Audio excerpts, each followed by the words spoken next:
속에 들어 있습니다.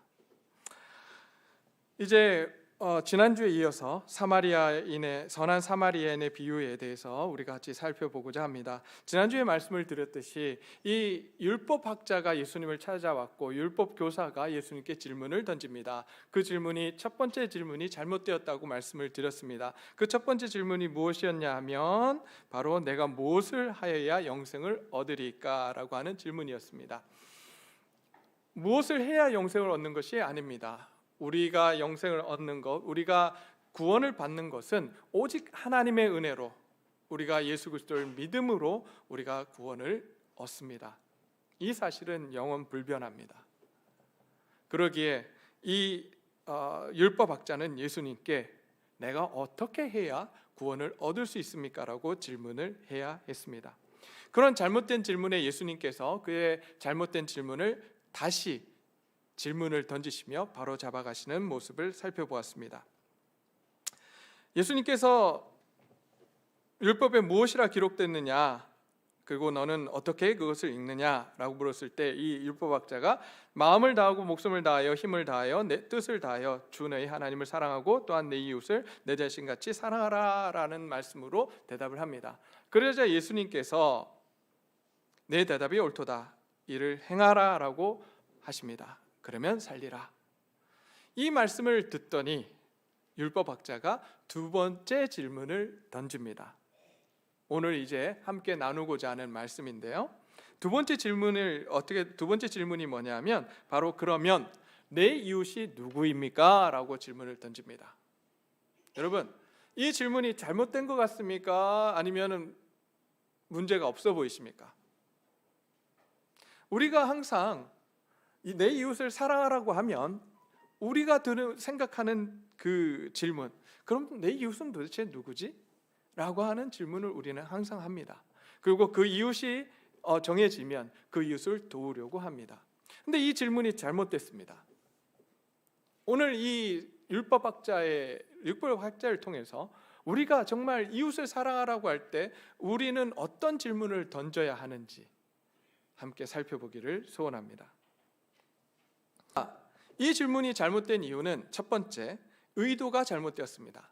첫 번째 질문을 던질 때도 예수님께 정말 궁금하고 구도자의 자세로 예수님께 질문을 던지지 않았습니다. 그가 질문을 던진 것은 예수님을 시험하기 위해서 질문을 던졌습니다.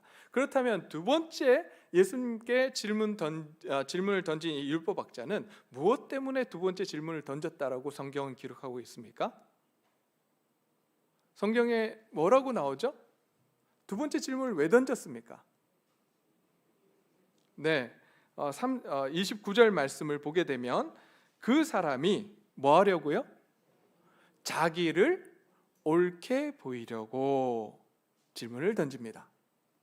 자기의 의를 드러내기 위해서, 자기 자랑을 하기 위해서 지금 질문을 던진 거예요. 내 이웃이 누구입니까? 라고 질문을 던집니다. 우리는 항상 하나님 앞에서 질문을 던질 수 있습니다.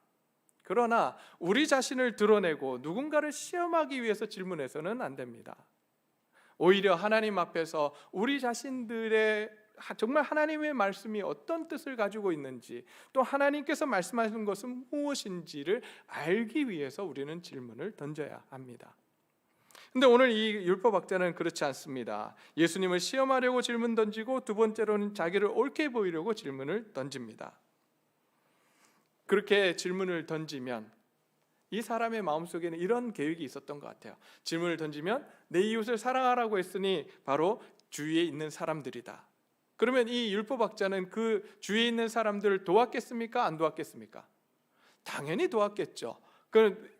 도왔다라고 하면 예수님께서 그에게 칭찬하실 것이라고, 그리고 많은 사람들이 자기를 칭송할 것이라고 아마 계산을 했던 것 같습니다. 그런데 예수님은 그 사람의 의도를 아시고 그대로 진행하지 않으십니다. 자, 두 번째, 이 질문이 잘못된 이유는 이 질문 속에서 이웃이라고 하는 것을 자기중심적으로 규정하려고 합니다. 내 이웃은 도대체 누구입니까? 자기를 중심으로 이웃을 지금 규정하려고 하는 것입니다. 우리는 모두가 다 죄성을 가진 인간입니다. 그러기에 이웃을 정하라고 한다면 누구를 이웃으로 정하시겠습니까? 누구를 이웃으로 정하시겠습니까? 정말 내가 싫어하는 사람도 이웃으로 정하실 수 있습니까? 여기 오늘 오신 우리 성도님들은 그러실 수 있을지 모르겠지만 저는 안 됩니다. 저는 항상 설교 시간에 이야기를 해드렸지만 저는 SN클럽 회장직을 한번 했던 사람이라 그거 아시죠? SN클럽 모르시나요? 네. SN클럽이 뭐냐면요, 스몰 마인드, 콩글리시긴 한데요, 속 좁은 사람, 속 좁은 사람을, 제가 좀 밴댕이 소갈딱지예요.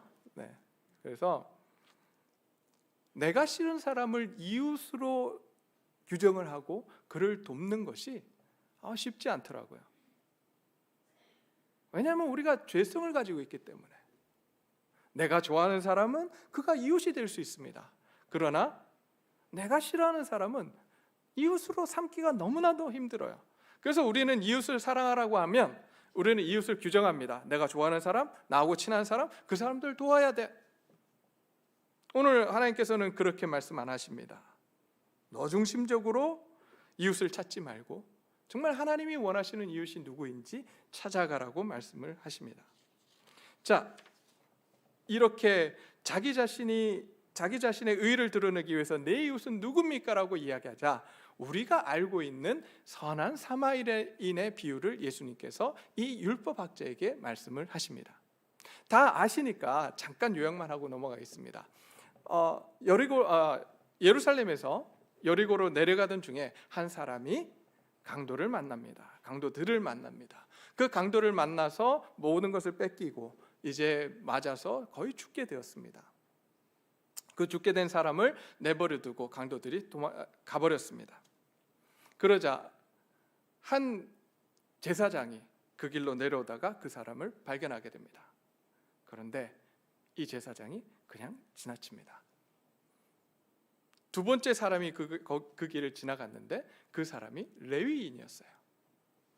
레위인이 그 길을 지나가다가 그를 보았지만 그를 그대로 남겨두고 떠납니다. 세 번째 사람이 등장을 하는데 그 사람은 안타깝게도 사마리아인이었어요. 그 사마리아인은 그 사람을 보고 긍휼히 여기며 그에게 필요한 모든 것들을 제공하고 그를 돌봐줍니다. 그리고 여관으로 데려가서 여관비를 내주고 그리고 그를 치료해달라고, 자기가 돌아올 때까지 치료해달라고, 돌봐달라고 부탁을 하고 다시 떠나게 됩니다. 부족한 부분이 있으면 자기가 채우겠노라고 이야기를 하고 가게 됩니다. 그러고 나서 예수님께서 그 율법학자에 이렇게 묻습니다. 누가 강도 만난 자의 이웃이 되겠느냐? 그러니까 그 율법학자가 자비를 베푼 자니이다라고 대답을 합니다. 자, 이 우리 비유 많이 들었습니다. 초등학교 교과서에서도 나오고요. 그러면서 초등학교 교과서에 나오나요? 중학교 교과서에 나오나? 하여튼 나옵니다. 잘 알고 있는 그 비유죠. 그래서 이 비유를 통해서 생겨난 법까지 있습니다. 혹시 선한 사마리아인이라는 법 아십니까? 우리나라에서는 아직 발효가 안 돼 있는데요. 유럽의 많은 국가들, 독일, 그리고 네덜란드, 폴란드, 스위스, 프랑스 등의 이 선한 사마리아인 법이 제정되어 있습니다. 이 법은요, 다른 사람을 구조할 수 있음에도 고의로 구조하지 않는 자에 대한 법이고, 그렇게 했을 때 구금 및 벌금에 처하도록 하는 법입니다. 그리고 미국의 대다수의 주들 그리고 일본 등이 이 법을 시행하고 있다고 합니다. 그래서 이 비유를 해석을 하면서 우리는 반드시 그 어려운 사람을 보면 무조건 지나가지 말고 도움을 주어야 한다, 이렇게 해석을 하기도 하고요. 또 한 가지 해석은 또 어떤 해석을 하냐면 이 비유를 가지고 첫 번째, 두 번째 종교적 지도자들은 어려움을 당한 사람을 보고 그냥 지나갔는데 일반 사마리아인은 그냥 지나가지 않고 그에게 이웃 사랑을 실천했기에 종교적 지도자들에 대한 경고의 말씀이다, 이렇게 해석하기도 합니다. 그러나 이 비유는요, 오히려 그 이상의 의미를 담고 있습니다. 오히려 더 심오한 뜻을 갖고 있어요. 어떤 뜻을 갖고 있냐면 단순히 이웃을 도와야 된다는 것뿐만 아니라 인간의 본성인 죄성을 고발하고 하나님의 백성들이 어떻게 살아가야 되는지, 예수 그리스도의 제자로서의 삶을 어떻게 살아내야 하는지에 대해서 말씀을 해주고 있습니다. 우리가 이 비유를 좀 더 깊이 알기 위해서 한 두 가지 정도 사항을 고려를 하면서 함께 이 비유가 무슨 의미를 갖고 있는지 살펴보도록 하겠습니다. 첫 번째는 예루살렘과 여리고의 이 두 도시의 위치입니다.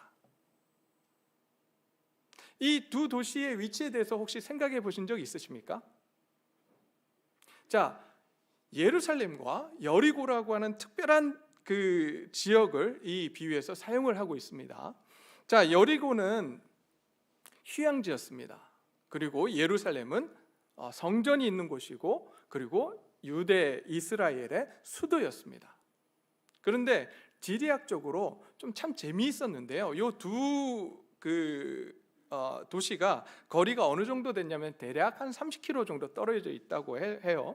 30km 정도의 거리가 이렇게 있는데, 예루살렘은요 해발 760m 높은 곳에 위치해 있었습니다. 이 도시가. 그런데 여리고는, 휴양지인 여리고는 그 해수면보다 낮은 250m에 위치해 있었다고 합니다. 그럼 고도 차이가 어느 정도 나냐면 대략 1km 정도 차이가 납니다. 자, 제가 이걸 왜 말씀을 드리냐면요, 자, 가파릅니다. 굉장히 가파라요. 그리고 이 지역이 굉장히 험합니다. 그래서 사람들이 가기에 쉽지 않은 길이었어요. 근데 이 길을 험한 지역을 가다 보면 강도떼가 거기 또 많이 있었다고 해요. 지형이 험했기 때문에. 그래서 그 강도를 만날 위험도 있었다고 합니다. 자, 오늘 본문 말씀을 보게 되면 강도 만난 사람은 예루살렘에서 어디로 가는 중이죠? 어디로 가는 중이었습니까? 강도 만난 사람이 예루살렘에서 하나님을 예배하고 볼일을 다 보고 여리고로 내려가고 있었어요. 아까도 말씀을 드렸지만 내려간다는 표현을 쓰는 게 실제적으로 내려가는 거였어요.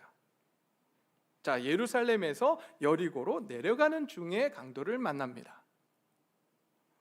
그리고 이제 거의 죽게 되었습니다. 근데 거기에 누가 또 지나가죠? 제사장과 레위인이에요. 우리가 이거 해석을 하면서 목사님들이 뭐라 그랬냐면, 하나님께 예배드리고 제사를 준비하기 위해서는 시체를 가까이 하면 안 되거든요. 부정해지기 때문에. 하나님께 예배드리기 위해서 시체를 놔두고 지나갔다. 이건 당연한 것이다라고 이야기를 하기도 했습니다. 해석을 하기도 했습니다. 그럼에도 불구하고 무엇이 먼저냐, 사람이 먼저냐, 예배가 먼저냐를 가지고 논쟁하기도 했던 기억이 납니다. 근데 오늘 본문 말씀을 자세히 한번 보셔야 됩니다. 제사장과 레위인이 예루살렘으로 올라가고 있습니까? 아니면 여리고로 내려가고 있는 상황입니까? 내려갑니까? 올라갑니까? 내려가고 있어요. 이건 굉장히 큰 의미를 담고 있습니다. 그러면 이 제사장과 레위인은 하나님 앞에 해야 될 봉사의 직을 다 했다는 거예요? 안 했다는 거예요? 다 했다는 거예요. 다 하고 내려가던 길에 강도 만난 사람을 본 거예요. 그런데 왜 안 도왔을까요? 그런데 왜 안 도왔을까요? 자기가 하나님 앞에 예배드리고 제사드리는 그 직분을 다 하고 봉사의직을 다 했음에도 불구하고 죽어가는 사람이 옆에 있는데도 불구하고 왜 그를 돕지 않았을까요? 첫 번째, 아마 두려웠을 거예요. 자기도 혹시나 이 사람처럼 강도를 만나면 어떻게 할까? 두려운 마음에 저는 그 길을 빨리 내려갔다고 생각을 합니다. 네, 두 번째 이유가 더 컸던 것 같아요. 두 번째 이유는 뭐냐면 귀찮은 거였어요. 여러분, 자기가 이제 제사를 드리고 모든 것이 다 끝났어요. 그러면 이제 어디로 내려가죠? 집이 있는 여리고로 갑니다. 당시에 여리고에는 12,000명이나 되는 제사장들이 살았다고 합니다. 어마어마한 숫자죠. 그곳은 휴양지였어요. 자기가 해야 될 당직을 다 쓰고 해야 될 의무를 마치고 이제 거기서부터 내려가면 자기는 쉴 수 있어요. 그런데 이 죽어가던 사람, 혹시나 만약 이 사람이 죽었다면, 그 사람을 돕기 위해서 그 사람을 만졌다면 이 제사장은 다시 올라가야 됩니다. 예루살렘으로. 왜요? 시체를 만졌기 때문에 정결의식을 행해야 되거든요. 그러니까 그게 싫은 거예요. 그리고 그냥 지나갑니다.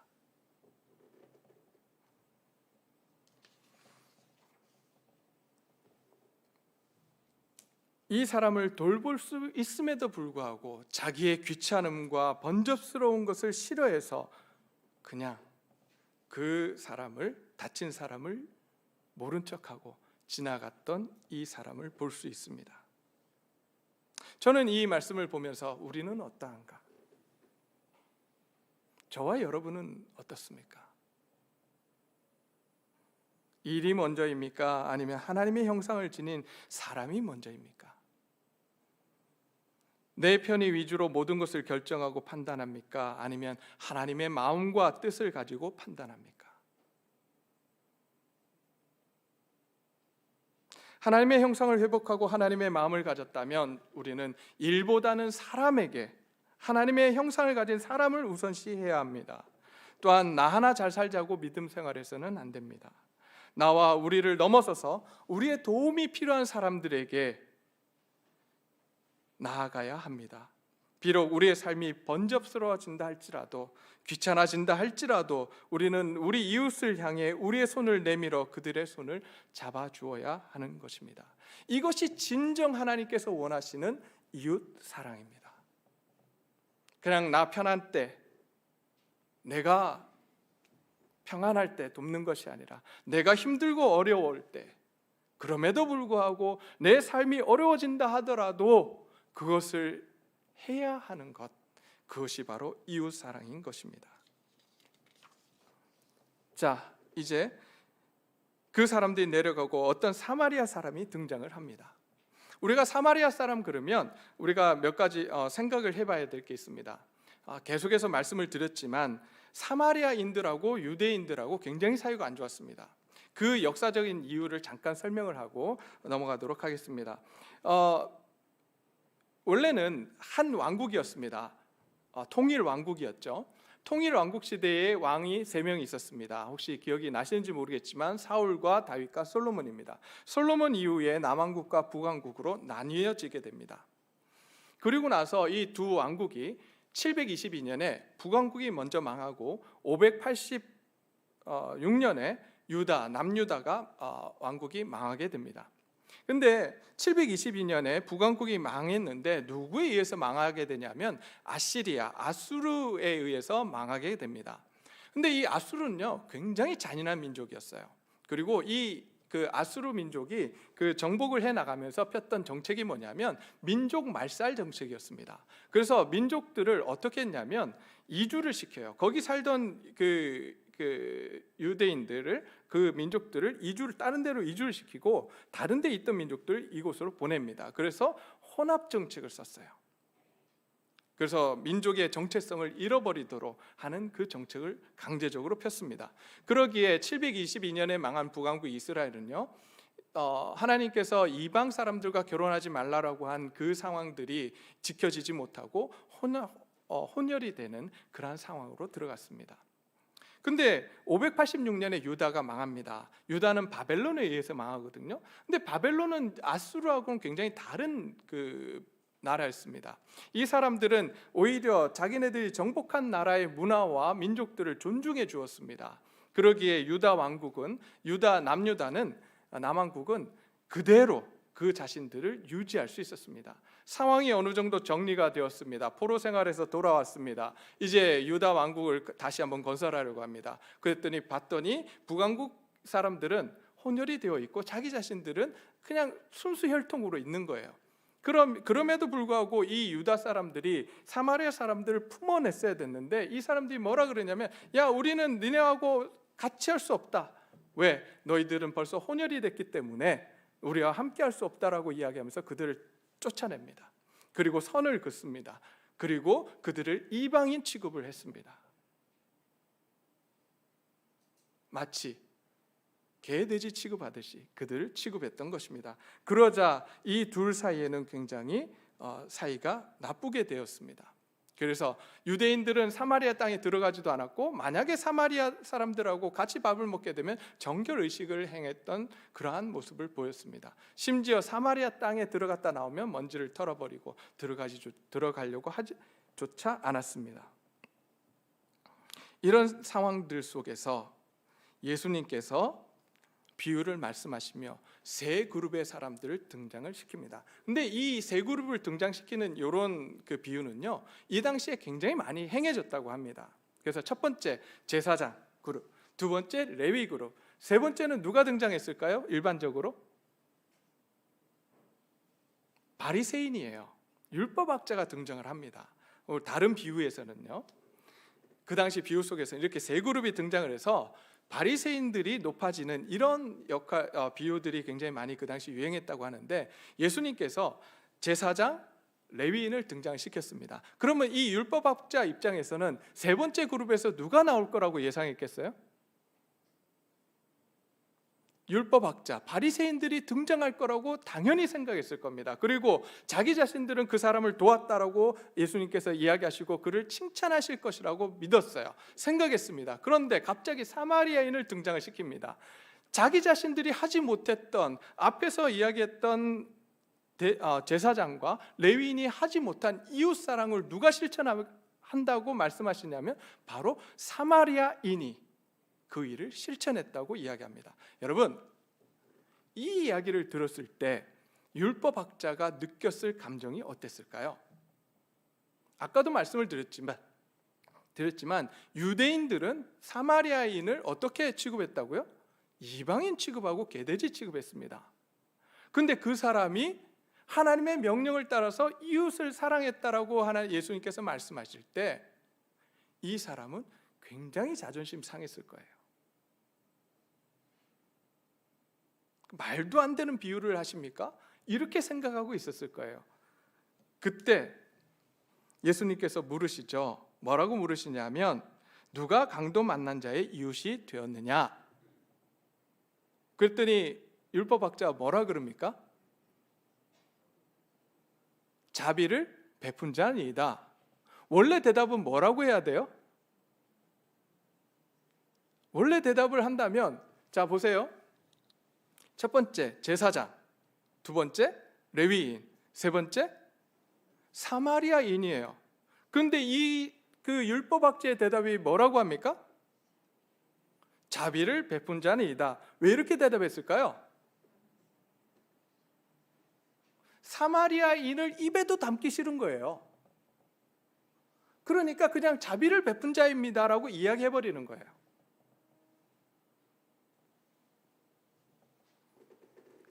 그때 예수님께서 뭐라고 하시냐면, 가서 너도 이와 같이 하라라고 말씀하십니다. 이것은 바로 예수님께서 율법학자에게 가르쳐주고 싶은 말씀이었습니다. 이 율법학자는 자기 자신의 이웃을 한정시키고 자기가 원하는 사람을 도우려고 했습니다. 그런데 예수님께서 이웃이 누구냐고 물었습니다. 그래서 이 율법학자는 누구냐고 물었고 자기를 중심으로 이웃을 정하려고 했습니다. 그런데 아까도 말씀을 드렸지만 이웃을 정하고 나면 나머지 사람은 어떻게 됩니까? 이웃입니까? 아닙니까? 아니에요. 내가 좋아하는 사람, 내 이웃이 된 사람만 도우면 됩니다. 나머지는 돕지 않아도 되는 것입니다. 그러기에 예수님께서 이 마음을 아시고 이 율법학자에게 누가 강도 만난 자의 이웃이 되겠느냐라고 물으십니다. 다르게 말씀을 드리면, 내 중심적으로 이웃을 찾지 말고 내 도움이 필요한 사람들에게 이웃이 되어 주라라고 말씀을 하고 계시는 겁니다.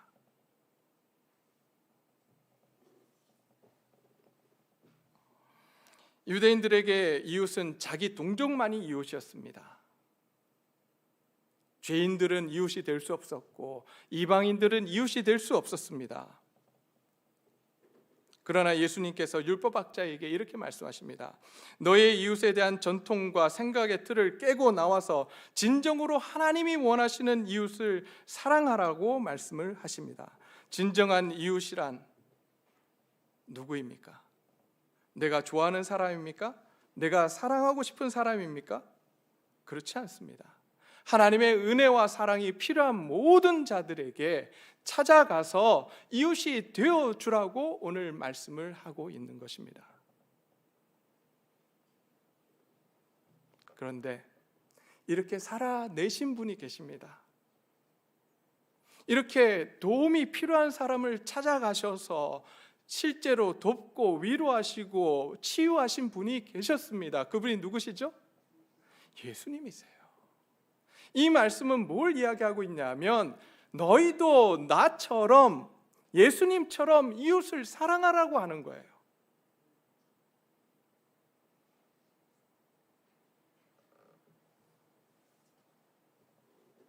우리도 그 사랑을 받았습니다.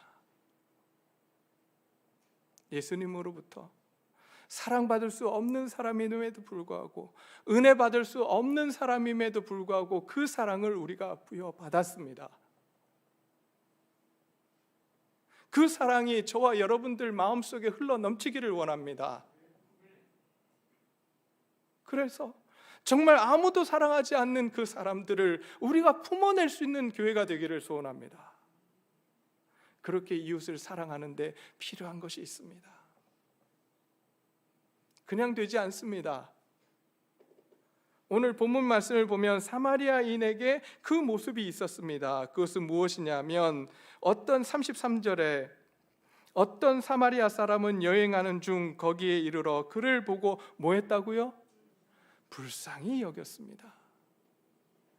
긍휼히 여기는 마음, 이것이 이웃을 사랑하는데 필요한 마음인 것입니다. 그런데 이 긍휼한 마음은 죄성을 가진 우리에게서 스스로 나올 수 없는 마음이에요.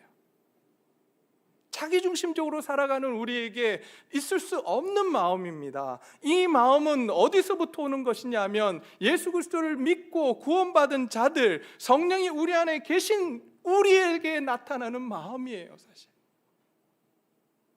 성령이 우리 안에 계시기에 우리를 통해서 계속해서 말씀하십니다. 긍휼히 여기라고, 주위에 있는 사람들을 긍휼히 여기라고요. 불쌍히 여기라고.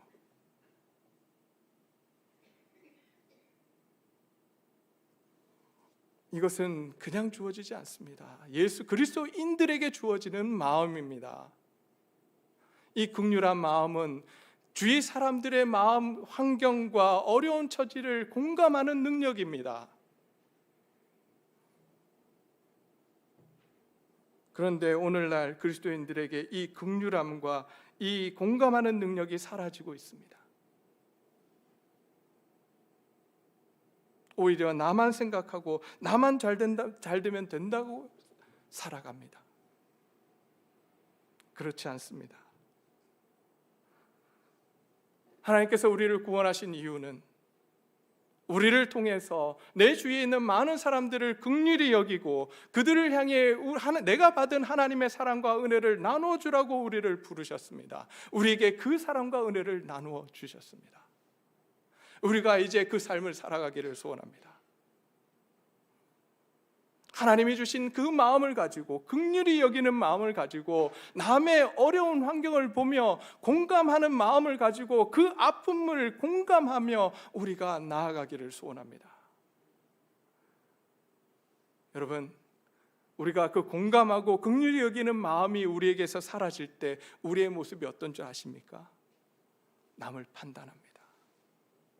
남을 정죄합니다. 혹시 우리 교회가 그런 교회 아닙니까?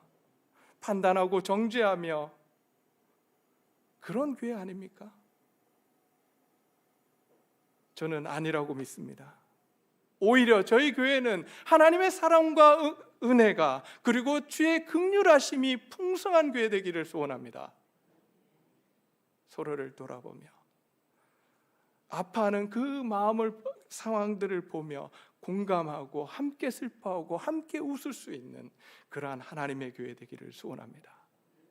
우리가 이런 마음 가지고 계속해서 하나님이 원하시는 일들을 감당하는 저와 여러분들이 되시기를 소원합니다. 주님